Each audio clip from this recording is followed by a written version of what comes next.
Greetings and welcome to Book Talk. My name is Bill Lemanski, and today we'll be discussing I Survived a Narcissist, You Can Too, subtitled The Punish for Protecting sequel.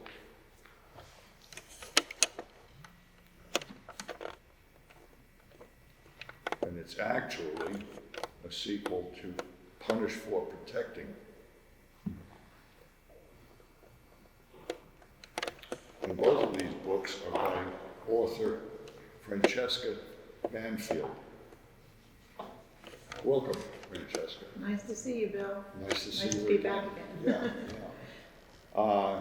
The theme of this book, or actually both books, is, as the title indicates, a narcissistic spouse and the damage that the individual has done to their child. So, Francesca, if you could begin to elaborate a little on this, tell us a little about your background and what prompted you to write these books, and about your, from what I read, quite harrowing experience. Well, the first book, Punish for Protecting the Injustice System of Family Court, this became a bestseller. It's actually going on a third time, which is pretty amazing. And this book just keeps selling. That's all I can tell you. I'm blown away by it. Well, I hate to admit that it's a common problem. It's as you well know. Yeah, it's really a sad situation in society, and it's the court system and the child protective services. I don't know what's protective about it. And to be punished for protecting your children, basically. And it's not just a narcissistic, could be a narcissistic spouse and a narcissistic parent, but we're noticing a narcissistic society, government, churches even, law enforcement, just a lot of it. And this first book came out of, just having to go through the court system myself and protect my own child. And in the process over the years, I became a multifaceted expert. Just to clarify, this is the state of New York. This is the state of New York, yes, but I do this nationwide. I do nationwide work, so I take care of my clients mostly virtually. One of the ways is because I'm an expert, Forensic Americans with Disability Act expert, domestic violence and child abuse, and I'm also certified and credentialed as an expert in human rights. So this is a lot that's kind of come out of this original book over the years.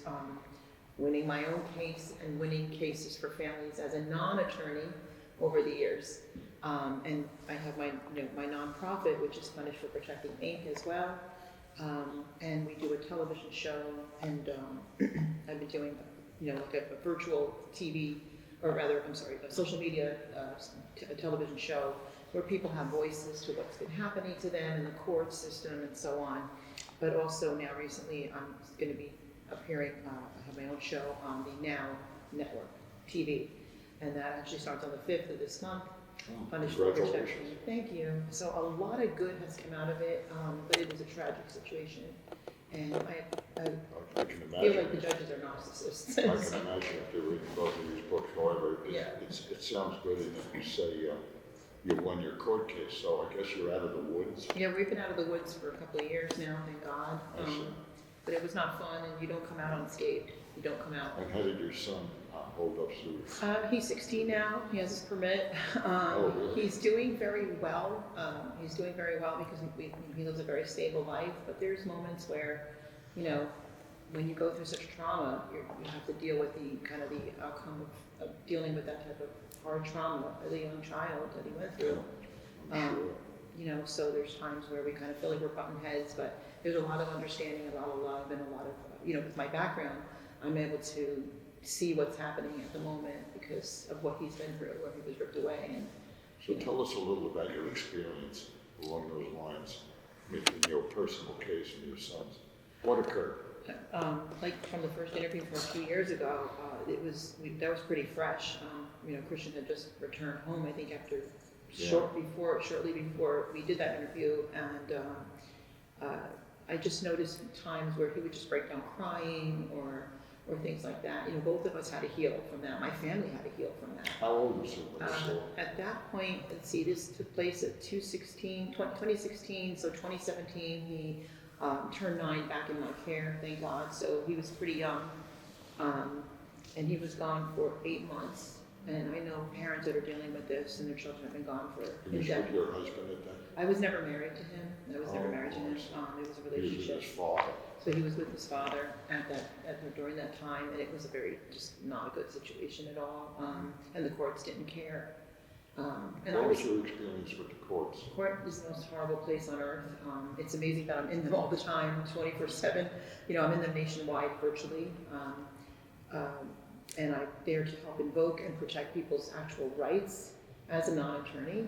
So I'm a non-bar member. I'm not a bar member. I'm not certified as a bar member. But but when you have all these types of specialties, what you are is considered an attorney in fact. And it's legal, and under the federal laws, under the Americans with Disability Act, I'm allowed to invoke rights for families, and I have a forensic background, so I tailor mostly like a letter for the client after we take them through this whole process. So you counsel other people in a similar situation? Yeah, well, it's a lot of different things. It's a range of advocacy where we have a support team, and everybody has extensive background. I have one on my team that is an education expert, and she's learned under me the ADA. There's very few that actually do this. I think there's another gentleman, and that's it, and that does this as an Americans with Disability Act advocate. And the reason that's so important is because it causes psychological injury, and psychological injury from being ripped apart in your bio families causes post-traumatic stress disorder, depression, anxiety, all that kind of stuff. And then the courts that are not versed in it treat people like there's something wrong with them, and there's not. So if you just got ran over by a car, someone would physically see that you're not at fault and you're not to blame because you were standing on the sidewalk and some drunk driver hit you. But when a court rolls you over with a court order, rips your family apart, and then blames you for being emotional, that's where I step in to make sure that those federal protections, which give you the client immunity, are not just adhered to, but highly respected. Because those federal laws are foundational, and they are very serious and strong protectors for people. So it's like a bully, and it's like a narcissist. I'm going to beat you up, and I'm going to blame you for having emotion about what I just put you through. And we make sure that doesn't happen. And on the other side of that, when there is somebody that has, let's say, a criminal type of insanity that's dangerous and abusive, well, we're there to protect the parties that are not that way, that are there to protect their children and protect their life. Following this ordeal, did you or your son experience what they call now PTSD? Oh yeah. We both were diagnosed with post-traumatic stress disorder because Was of it treated for? through talk therapy and therapy with a therapist and prayer. We work with Christians, so that kind of thing. For me in particular, I'm used to standing in front of large audiences, and I do this as a living. I have to work with clients all the time. A lot of times you're dealing with vicarious trauma from their cases, so I have to know how to kind of caution myself, and I'm pretty good with it for me, because I'm so versed in what I do, but also because I've worked on myself. But every once in a while something will happen where you'll just feel like almost like a panic attack or something. For my son, it's very different because he doesn't get the counseling he should, even though I give him all the options. And he's 16. He's at that stage in life where he's now a teenage boy. So I know that there's ways that he could get a lot more healing and so on. But I believe that the structure that I give him at home and just the really good home life that he gets and the love from our family and so on and so forth has taken him a long way. But yeah, we definitely experienced that. You apparently failed with the judge initially. Initially, before this book, or while it was actually being written, the judge decided to just take the child and ignore all protection orders and ignore the huge. Actually, my book says 7-page. Later, I went back and I got an actual an actual criminal record through the Attorney General's. Through the what is it called? I can't think of it right now, but not the Attorney General's office. One of the legal. Freedom of information. No, the local criminal party, whatever, and I got the actual criminal record from them. And that was actually 15 pages with an FBI index number on it. So he was a criminal. It was really something worse than I even thought, even more than Over and above your involvement. Over and above what I thought. And to place the child with that is just insanity. And he had, I think you said 8 months, your son was He had there? it for 8 months and he was in jail twice during that time. So Wow, how'd you turn the his situation? trial was bounced around. It was terrible. We fought like crazy. I mean, we fought like crazy. I paid a lot of money for attorneys, and we won really on our own. Did we you won appear because before a different judge? the same judge right from him. Really? Yeah, it's in my book. And the same judge right in front of him. It was a miracle from God. I just got to count my faith on everything that's taken place. And that's where the second book came from, because I did a lot of soul searching and just applying my faith to all of this, because yes, I have all these credentials now, and I've really delved into, having this background and using it in courts and so on to help families with the worst cases you could imagine, cases far worse than mine. And yet I'm saying, why is this happening in society? And that's where I wrote this, because everyone is talking about narcissism today, calling everyone a narcissist, but there's no love in that. It's just hatred and cast the narcissist to the corner, and it's kind of like that. And I know this is a whole different approach.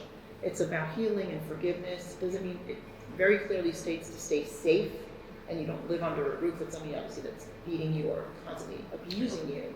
But we have to be right ourselves, and we have to live in a place of peace. And in order to do that, I don't know what people believe and what their faith is or isn't, but forgiveness is a huge part of that. And to be able to live and to be able to heal, because this is trauma, and you don't want to live your life full of trauma. You want to enjoy the life that God gave you. Unfortunately, it does exist all too often in society. I don't know what the solution is going to be going forward.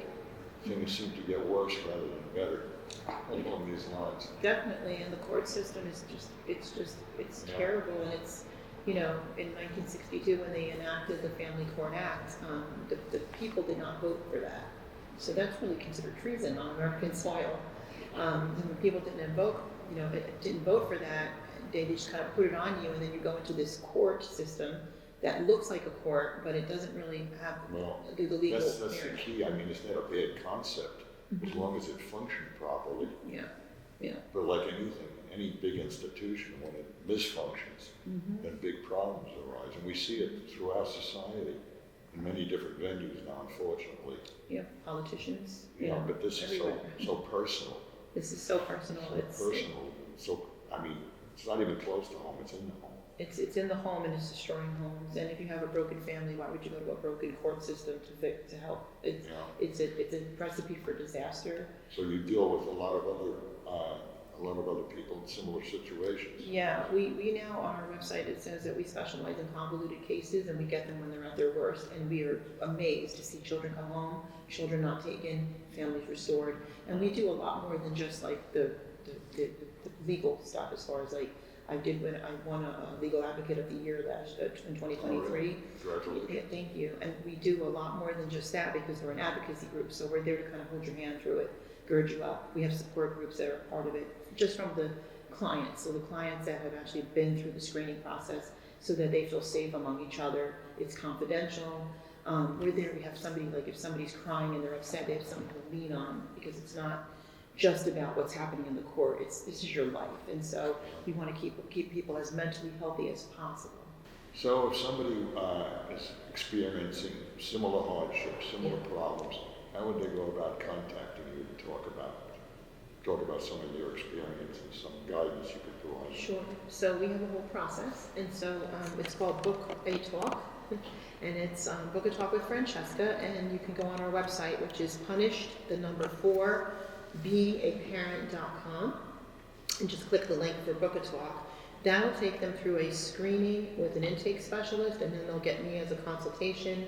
I'll be able to look over their case and learn about it to move forward. And we have two processes. One is in the court, and one is called Alternative to Family Court. I'm the first to launch that, where we're getting people completely out of family court, and we're helping the family heal as a whole, even if they're separate. And we teach them all kinds of things like ACE research, which is adverse childhood experiences, how to keep your family healthy if your relationships don't work out. If there's abuse in the home, we kind of even guide the person who's abusive, so that if, God forbid, the court did give custody there, or some type of custody or visitation, that they learn ways to better handle themselves and children, to keep everybody safe. We take them through all these different sessions to make sure that they're not going to lose their life, their livelihood, everything about, everything that they work so hard for, but most importantly, their children, to the system. So that's been a real amazing, alternative family court has been amazing. That contact point again is, Yeah. just say it again. Punished, the number 4, beingaparent.com, and you would go to the Book a Talk link. Book a Talk. Right. And you have a website, I presume? It's punished, the number 4, being a parent. Yeah, that's the website. And everything is Your on books there. available there if they want to? Both books are available there and on Amazon. The really cool thing about the second book, I Survived a Narcissist, You Can Too, is that the feedback I'm getting is that they're feeling like they're healing just from reading the book. I've heard that from pretty much everyone. So that was That's good. exciting. There's a lot of advice. Yeah, it's a lot in there. Yeah, very well. Well, Francesca, thank you very much for sitting in with us today. Oh, thank you. And this is certainly interesting and somewhat tragic when you get into the details of it. Yeah. But nonetheless, thank you for sharing Thank you so much your again for having me. experience and Appreciate your it. knowledge with us. Thank you. Thank you so much.